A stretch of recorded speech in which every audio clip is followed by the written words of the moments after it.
It's a song from Cheryl Cole coming up in a few moments' time. And here in Bristol, we have the famous American football team, the Aztecs. And from there is Pete Jones. Pete, thanks very much for coming into the show today. So, morning, Graham. Busy old time for you. Kind of getting ready for this weekend, I suppose. Yeah, it's busy. We've been preparing all week. Obviously, we practice every weekend and weeknights as well. And it's something we've been building up towards for the last sort of 4 or 5 months. So it's a big weekend for us and for our youth team that are also kicking off as well. Okay, for people who are sitting at home thinking, what's the difference between British football and American football? We're just coming to the end of the British football season, just as you kick in with the American football season. So what are the differences? Firstly, obviously, there's a lot of differences. American football, if anything, is more comparable to rugby, but in terms of the contact and the running with the ball and that kind of thing. But the main differences, obviously, are the fact that we wear a kit playing American football, and that rather than being a free-flowing game, there are set plays. So a game will last 60 minutes, but in between every set play, the clock will stop. So obviously, when people watch American football on TV, it seems like there's a lot of stop and start, but that's the teams deciding what they're going to do on the next play. So it could go on for ages then? It typically goes on for about 3 hours. Right. So yeah, 60 minutes of actual playing time, but in between every play, the clock stops. So it actually ends up spreading itself out over about 3 hours. So you say to your partner, I may be home about 10, but it could be midnight. Yeah, it's quite a big commitment, and obviously it's an all-day Sunday kind of affair, and we've got a couple of pairs of brothers that play on the teams whose dads coach as well. So because the Aztecs are really good, aren't they? Yeah, we're sort of second or third best team in the country year on year. We've not managed to sort of make it to the actual Brit Bowl final and win it yet. We seem to keep tripping up in the semi-finals every year, but we've got sort of one. Is this year the year you're going to do it? I'm confident this year is the year that we're going to do it. Yeah. So who are your big opponents? Big opponents are the London teams, because there's a lot of guys who've played in or coached in the NFL Europe League, and even some that have played in the NFL who are based in London, simply because it's such a big catchment area, and there's a lot of American guys in London as well. So there's 2 teams in London, the London Cobras and the London Blitz, who are both real big outfits. They're really big sort of rivals in terms of every year they're really good. Our kind of local rivals, if you like, are the Coventry Jets. Right. Because we play in the Premier Division, a lot of the other local teams are playing the divisions below, so our closest rivals really in terms of geography are the Coventry Jets, and it's them who's beaten us in the semi-finals in the last 3 years.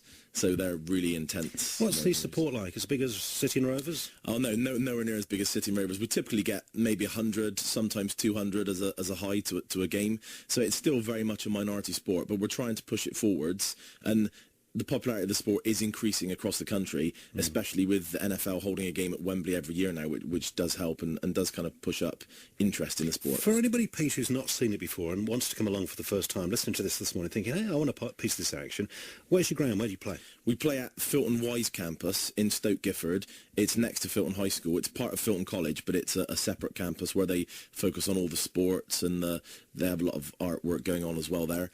We practice and play up there. There's also an American football academy up there that runs alongside their soccer academies and their basketball academies, etc. So we've got a really good link up with them, and that is where we play and train. Excellent. Now, I'm kind of thinking amateurs here as opposed to professionals. Yeah. Would you like it to be professional one day? There is potentially that scope, but I think it's important that we kind of build the league and the infrastructure in a sustainable way. In the 80s, there was a massive interest that suddenly surged with American football coming to Channel 4, and there was a lot of money thrown at the sport, and the infrastructure wasn't in place. It wasn't managed properly. Lots of money got lost and spent on things it shouldn't have, and it ultimately set the sport back about 10 or 15 years. And at the moment, we're kind of in the sort of intermediate stages of a sustainable growth, and so professionalism would be great maybe 5-10 years down the line, but at the moment the infrastructure is not really in place. So where does the funding come from then? Essentially, the vast majority of it is grants from Sport England, or, we've had some good grant money from Bristol City Council recently from the Youth Opportunities Fund, but all the players who play have to pay their own money, so we're always looking for local corporate sponsorship or anything like that, but at the moment it's guys dipping into their pockets to pay to play. Well, the Bristol Aztecs have 2 matches this weekend, which I'll come to in a few moments' time, but also you've got a youth team as well, yeah? Yeah, we have got a youth team as well, and really they're the kind of the lifeblood of the programme moving forward. Now, there's nowhere near as many youth teams in the country as there is adult teams, which kind of makes sense, because when you look at other sports, grassroots, there are lots and lots of teams that obviously, peak towards the sort of adult sort of age groups, whereas in American football, there's not many teams, so it's it's, you know, the kids have to go to London, to Birmingham to play away games. There's no real local games within Bristol or Bath or whatever.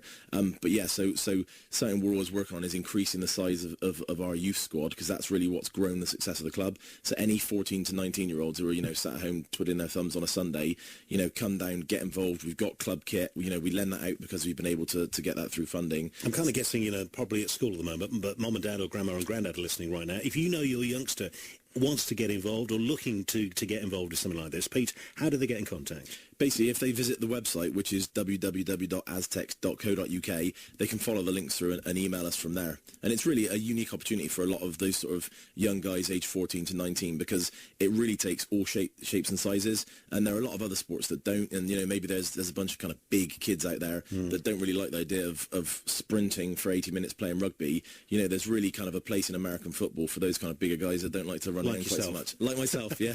That's right, Graham. You're a big boy yourself, so do you kind of throw your weight in there, do you? Yeah, there's certain positions do certain things, and what I am, I play offensive line, so I'm a blocker. So the vast majority of what I do is... me, I tell you, Pete. The vast majority of what I do is, you know, protect the quarterback from guys trying to get to him before he throws the ball, or literally trying to just plough guys out of the way so the chap behind me with the ball can run through. Okay. Right, 2 matches this weekend, opening weekend then. Who are the matches against? Yeah, so the youth team are kicking off at 12 o'clock at Filton Wise, and they are playing the London Blitz, and they're perennially a good youth team, and they always have good close matches with our youth team, so that should be a real nail-biter. They're two of the top teams in the country, so that should be a real good competitive game, and you know, there'll be loads of 16, 17, 18-year-old kids running around like maniacs, and it should be really good fun. And then straight after them at 2:30, our senior team, we're playing the London Cobras, who are a relatively new team who've grown up over the last few years, but their head coach is a chap called Tony Allen, who was head of international player development for the NFL, and so they've got a real kind of pedigree in their coaching staff, and they've got a couple of guys on their roster who've played in the NFL, including a wide receiver called Marvin Allen, who won a Super Bowl ring for the Pittsburgh Steelers a couple of years ago, so it should be a real challenge. Excellent. Both home games, are they? Both home games, both at Filton Wise, 12 o'clock kickoff for the youth game, 2:30 for the adult game. Excellent stuff, and maybe a report Monday or Tuesday when I'm back on the show, the result of that as well. Pete, have a good weekend, won't you? Will do. Thanks a lot, Graham.